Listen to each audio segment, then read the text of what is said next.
kind of tea we going with there? I gave you peppermint. I gave myself coffee. Yeah, I have a coffee dip. There's no more coffee dip. There's no more coffee. I didn't think you wanted one. I'm out of caffeine. I could take a slide. Well, that stove should fire off here anyways. So how's your spring? How's everything going? We're doing this little formal, informal podcast / GoPro / It's called a GoPro cast. GoCast. GoCast. Doing a little GoCast here, just kind of reliving our glory days. Getting everybody caught up on what we've been doing since I haven't been put out a YouTube video in probably 5 weeks, 6 weeks. Yes, I'm sure people are wondering what the latest is, where you've been, what you've been up to. Where we have been. I've been mostly indoors, living vicariously through you and all your stories. A few of them. Since I got the babies. I feel the same way. I feel like I'm kind of living vicariously through other people as I'm indoors more than I have been in the past years, because we're not. Yes. We got the baby. We got the baby and the big baby. We have 2 babies. We don't have a film crew here that's like following us, and when they're here, she's a big girl. You're having to go out. Yeah. No, I think when the film crew was here, we were really forced. I was happily forced to go outside and do things. Right. You know, like... It's been a little bit of an off year. Forced to get a babysitter and get out there. Right. Which was nice. I always said when the film crew came, I enjoyed it because I was made to go. Does that make you feel like what we did was staged or fake, or not really? No, it was more like they interrupted the kind of mundane routine to do something like I was wanting to do. And wanting to do. Yeah. I don't know that we always want to do. And I wouldn't say forced. Maybe forced is not the right word. But yeah. Yeah, definitely after filming for 3 or 4 winters, or however many winters that was, with Life Below Zero, Next Generation, and Life Below Zero, this winter felt a little bit more laid back. I felt a little bit more domesticated with just spending more time at home, taking care of the baby. It feels like you're trying to like come down from your other thoughts of going stir crazy. A little bit, and part of that I think had to do with just no snow. Well, the wind's a whipping, and heading out onto my Martin line that I haven't been on this year. Still real low snow, like you see coming across these hills. To me, one of the benefits of not being on that routine of filming is we're able to just spend more time at home with the kids. And like you've been spending a lot of time with Ryder in the shop. He's at a really great age of being in the shop and working on things. That's what he loves to do. That's true. Yeah, I have been really enjoyed this winter with my eldest son. Yes. Just, building that little bit more of that bond where sometimes it could be a little bit contentious when we're filming, but one doesn't want to film. So, no, that's been great. That's true. How many snow machines has he worked on? I mean, the Alpine. Who's been in the shop. Mm-hmm. I don't know how they lifted that thing in there, those boys, and brought it into the shop when you were gone. I know. Every day there was a new snow machine. Yeah. What other ones? The M8. Mm-hmm. Big project on the M8. And then I worked on my Titan. He helped with that a little bit. Mm-hmm. Well, first thing we did was put your M6 back together because it had the undercarriage. That's right. He loves that M6. Mm-hmm. Still mine. Mm-hmm. But yeah. Put that back together. So a lot of snow machines in and out of the shop. But yeah, so that's been good with the snow. Like, we didn't have any snow in November, right? Like, it snowed 8 or 10 inches and melted instantly. Yeah, I just feel like there wasn't much snow. And if it melted, it wasn't like it was icy everywhere, though, how it sometimes could be. No, it wasn't. I just remember there was not much snow. No. And then even Christmas, like I thought it was going to be like almost a brown Christmas, but we like got Right. 4 inches It of did snow melt or then. 5 inches of snow right around Christmas. So we did have a white Christmas, Yeah. but barely. And usually November, December, I mean, we have feet of snow, lots of feet of snow by that point. I finally got kind of stir crazy and was like, all right, I gotta go. Okay, you can throw it in the trash. I gotta go out and set some marten traps. And you could see in those films how low the snow was then. My trail over there, but then I have to clear out all this so I could go right there and then up. Anyways, that's what I'm up to today.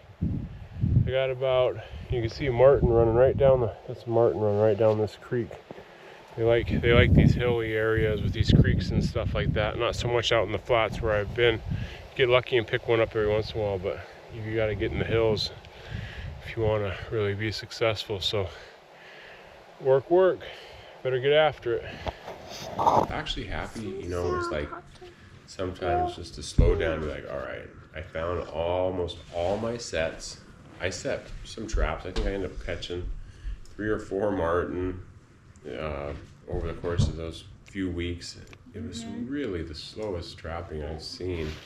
It was just because the weather, just rain and icky weather. just losing bait. It was just. Because every time it warms up, your bait melts and Yeah. falls off, Something and you means have to that birds go get into it. rebait it. And then when it gets cold again, your traps freeze.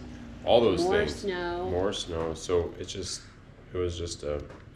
But I was able to go out and find all my sets, and like I spent time finding different sets I had over the course of different years, and like getting them set back up or getting them wired up into a tree, remembering where stuff was. Even if I didn't set them, it was like I was out there. It was just like kind of felt like a little bit of like almost like a maintenance year of trapping. I was gonna say, like a getting reorganized. Like a reorganized reset. And it's Yeah. amazing that it takes that long sometimes. Well, you have a lot of like infrastructure put into it. You have your stands, your posts, it's a full operation. So it's infrastructure. Right.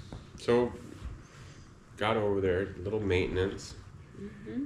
Beat around with no snow. Was missing a little bit of being out there with Sydney or being out there with Emery or my kids or you. Yeah. Because even in the past years, like we had,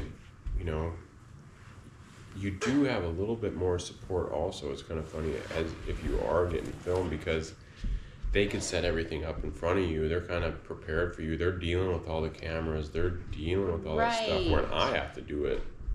When you're recording. When I'm recording, I'm doing the footage. I'm downloading stuff or whatever, getting stuff ready, taking the drone, making sure everything's loaded into stuff. That's like one more thing for me to have to do, and so It takes a little longer. yeah, it's kind of like, man, I miss. You've been getting better and better though, but it is nice. Yeah, it's like I miss those guys to kind of get. Yeah, a real crew Prepped. around you. Yeah. Handling the GoPros, Yeah. taking them on and off the snow machines, Yeah, all sound that. checks, Spoiled. battery checks. Yeah. Yeah, Yep, it's nice. Doing all that on my own, and Not then, that it was tons of people. I mean, we're only talking, four people. yeah, 4 people. But Yeah. doing that on my own, and then I think Sydney, I think I was just talking to one of my friends, I was talking to Jim up there in Norvik, and he's got young kids that love the outdoors. Mm-hmm. And then they love the outdoors, they love being with their parents a lot of times, and then they get to that teenage 12, 13 years old, and then they kind of get you've been their best friend for a while.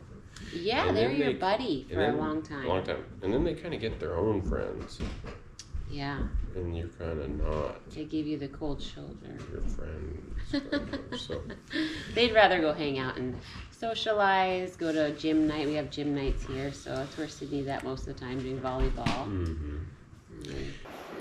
school things, SGA functions, just different little social stuff where being out on Trapline with their dad, especially in low snow, beating around on the back of a snow machine, they're kind of like, Sydney kind of missing out, but she's almost 13. Been hanging out with her friends, playing volleyball. I get it. She'll come out and be excited, but gotta let her figure out her own way. Don't want to force her to do stuff like this. I know she loves it, knows how, but I don't want to make it where it's not fun for her. But we get some longer days and more snow and stuff, she'll probably definitely be out with me a couple times.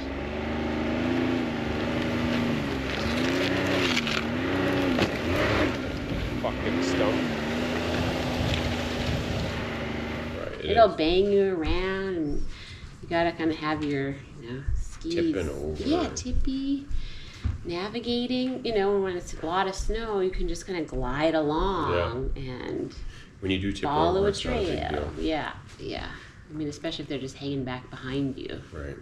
Yeah. So got a little of that done, and then we finally got some more snow.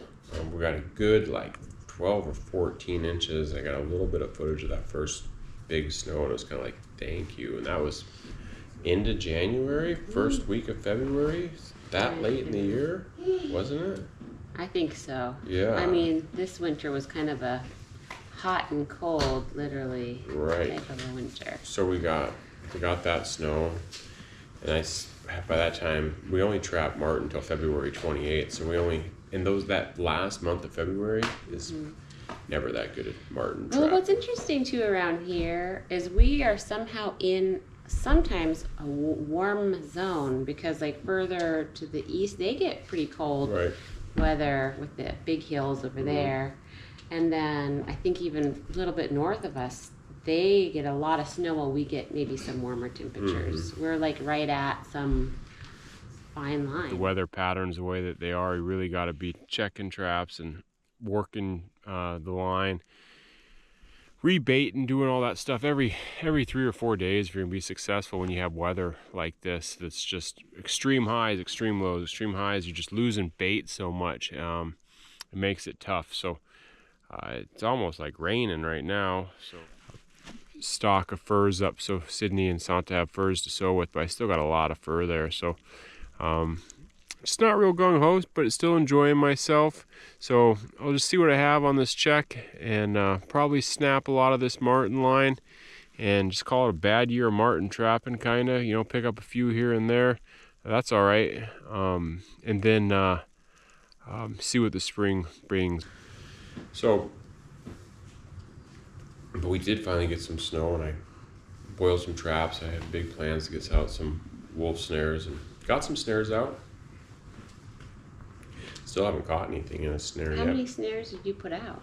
I didn't put out that many, Like maybe a dozen? maybe a dozen, 6 in a couple different spots. But those areas most of them are on kill sites, and there's so many different moose kill sites in this area because there's so many moose that those wolves sometimes just don't come back to them. They don't need to. They don't need to. There's just Fox will eat on it. Yeah, and they'll just kill another moose somewhere else. And you'll get 1 or 2 walking through, but it's just so sparse that you got to really be lucky to have them, or be strategic on where you're going to put those snares where they're coming in, because they have so many different little trails. You're in that open buckbrush here and there and everywhere. It's not like you're just thick forest with a trail going through it and you snare that trail. Or a lot of snow. Or a lot of snow. One trail going through. Big difference when you don't have a lot of snow. We had, we finally got snow, but we're talking now we have a couple feet. It's not like we're dealing with 6 feet of snow like we do some years, where that path that they use is just so beat down because of the depth of snow they have. We didn't have that. So you have low snow, a lot of buckbrush. It's a really tough winter to snare, but we set snares anyways just to get out and about. Yeah, well, I think it's just important to have them out there, and you're always learning something every time you do something, no matter the conditions out there. As long as you're out there, you never know what you're gonna see or get. So that's good. Moose all over. That bull finally dropped his horns. I can see the buttons on his head, that lead one. More moose right there, and there was a bunch. They're all bunched up in this area over here. Those wolves were probably about 5 miles that way, so I think they pushed them all. They all kind of herded up together.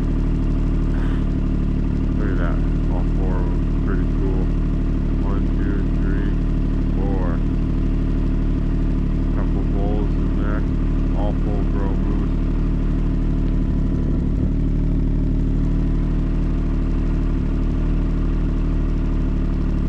They're having a good winter with this low snow. It's good for them. They just run around no problem. They all look really healthy. But yeah, so then that was that, and then rode around just a little bit. Got some couple days of nice clear weather. Got lucky enough to be able to track down that one wolf.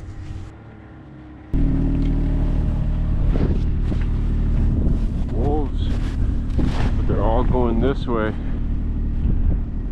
Kind of thinking that maybe they're between more me and the river is where they're hanging out, not out here. So I gotta look for their trail in this thick stuff. They're not gonna always walk at that at night. A little less snow, you know, than that. We had got that big. We had a lot of snow, like 2 feet of snow one night. Right. Over the course of a couple of days. Right, we got that big dump of snow, and that really gave us the advantage of being able to gain on that wolf.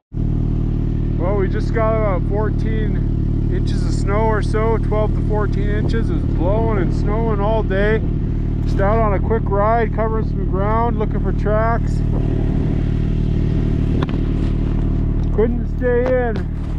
You have a blizzard like that, quit snowing, gotta have a look.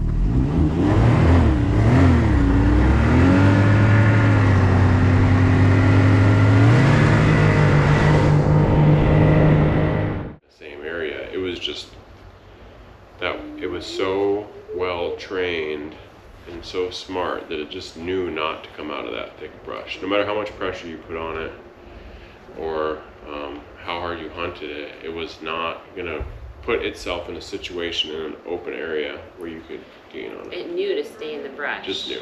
Just had a big advantage. Big advantage. Didn't even if you were within 20, 30 feet of it, it was gonna hold its ground because it knew.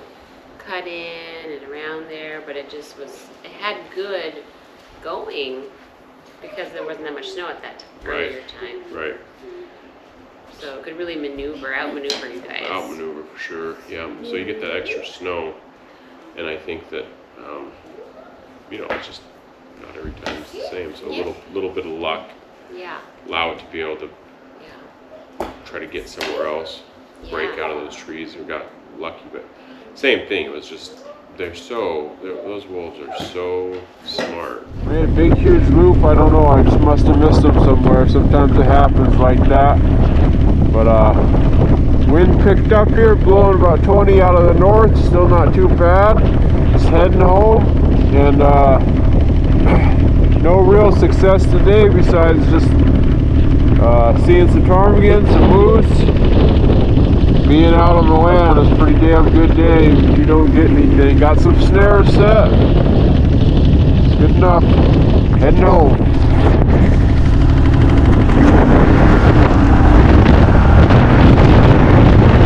It's just amazing how they're always thinking. You know, they use their own tracks. They know that you can see their tracks. It's like they know that. They know that they can be tracked. So they're constantly trying to cover their own tracks by either running in moose tracks or running back on their own trail.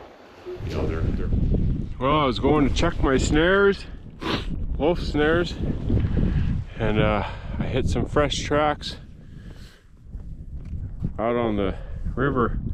I haven't followed them for about 2 hours, and didn't put my GoPro on. Just too excited, going too fast. Didn't want to knock it off, but anyways, I got that nice, pretty big male, it looks like, right there. He ran me through all sorts of thick brush. Kind of gave it up a little bit, and I thought, well, I'll just run this one creek, we call it Deep Creek, and see if it happens to cross his trail. And sure enough, I was just far enough behind him where he felt comfortable breaking out of that tree line. Finally, I was in this tree line, multiple tree lines by the river where it's thick, and screwed around on the river trying to make sure. I thought he was going to go for the hills, but he didn't. Give him a second, you never want to walk up to them. Kind of bummed to see his tail rubbed like that, but wolf's a wolf, they say. That's what my cousin says anyways. I don't know where he's at on this beautiful day. No place I'd rather be, but you know, to each his own.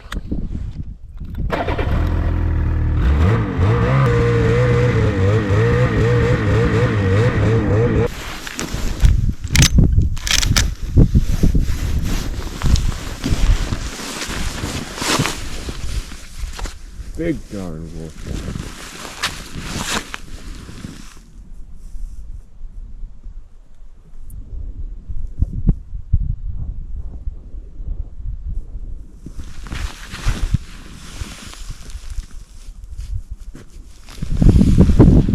It's a big wolf, head's wide. This pack came out and killed one moose and ate about half of it. And then that next day they came actually right through here and then cut over south of us and then killed another moose and left it. Probably about 10 or 12 wolves. Roger got 3 of them about 10 days ago. And this one must just be going to check these kills.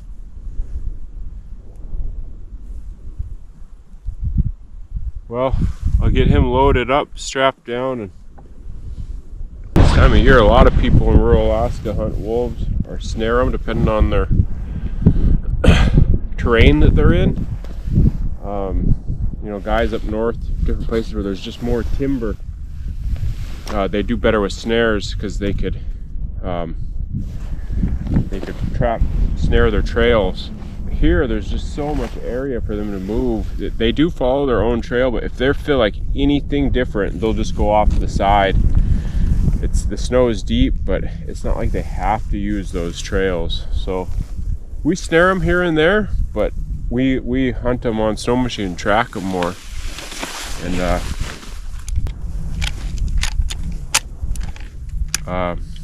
I've been out like, I don't know, 5 or 6 days, and this is the first one I've even got close to. I like this little 357 Rossi. I shoot 38 specials in there at 800 feet per second. And a lot of times when you're shooting at these wolves, that bullet won't exit. And it won't put as big a hole in it. Those 223s, they're fast and they have a lot of ammo, and you could reach out there, you know, a little further. But for this type of hunting, we're never shooting much more than 50 yards, and that slow bullet doesn't exit, and it's so quiet. I like it because it's like subsonic, you know. It's like having a suppressor on there. It's just pop, pop. Kids will be excited to have a good wolf. It's always kind of a fun deal, kind of a big deal. First wolves of the winter. Carry on. You know, they're covering. You'll even see them. They're so smart to where instead of them running on your snow machine trail, because they know that you can see their tracks or whatever it is, they'll jump over that trail. And I don't think it's just coincidence, you know, that you see that. They know they don't want to go on that trail. They don't want to give up where they're at. So I think it's a fine line too between their own. They know what's efficient too, and they know what's going to give them the most protection. So sometimes they might be on that snow machine trail if it's really nice hard pack. They know they can get somewhere fast enough, maybe. But then also, like, you're right on them, they also know they're being tracked. So I think they have all these different scenarios, instincts, perhaps. Right, you know? Instincts, yeah. Yeah. Just so built into them so well. Yeah. You started hunting them with your dad when you were, what, 13, 14 years old type of deal, you think? Or 12, 13 years old? Yeah, so I would cruise with my dad and my brother, and sometimes my cousin as well. And a lot of times I was sitting on the back and my brother would be the main, shooter, and I was just hanging out or hanging on for dear life. But yeah, no, hunting wolves has been really a part of the family for a long time, just for predator control, first and foremost. And we've always had them around. Right. We have a lot of hills, a lot of mountains nearby, so yeah, I have good memories though of just tracking them. Oftentimes they'll just be going out for wood or doing some chores, when you come across them.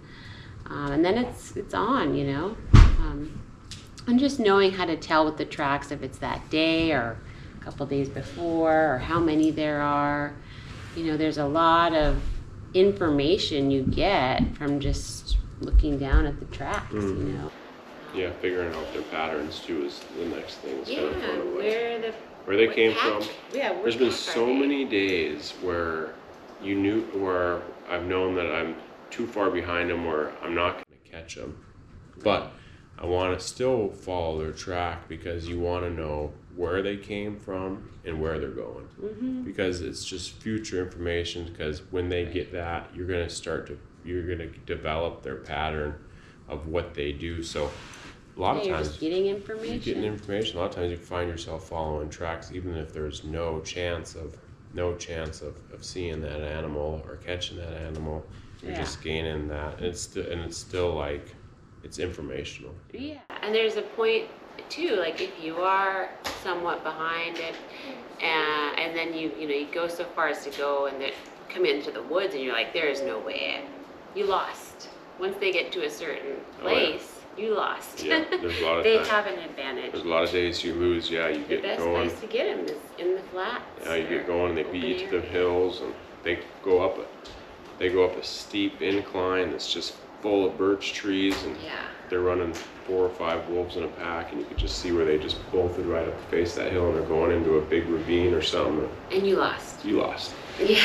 It's okay, Yeah. Again, more information But it was nice to be able to get that one wolf and I think that's enjoy awesome. these spring days. You hear a baby? I hear the baby. Been sleeping for. Now he's coffee. He's waking up happy, it sounds like, anyways. So yeah, that's a little update of what we've been doing, what I've been doing, and try to get some more videos out. We got gaining 6-7 minutes of daylight every day right now. We're excited for geese and ducks to show back up here in the middle of April, around April 20th. So we'll do a lot of filming and be out on those long days a lot. We were going to do a winter moose hunt, but we're pretty good on moose meat this year because we've got a nice big bowl last year, and we're still helping Sonta's parents eat some of their meat and stuff like that. So we got still some meat in the freezer. We want to make sure we eat all the meat in our freezer before we get another moose. So probably going to hold off on moose hunting this winter. Like so many things, it's just great to be able to do all this as a family, to be able to ease into the days and enjoy the small things. So many times we're able to capitalize on opportunities because we live here, because all this is outside of our front door. Still be able to spend these really important times with our kids, especially the young two right now as they grow and are interested in things. Just looking forward to more stories, more adventures, but just taking it all in stride. It's a great life. Stay tuned for more. Thanks.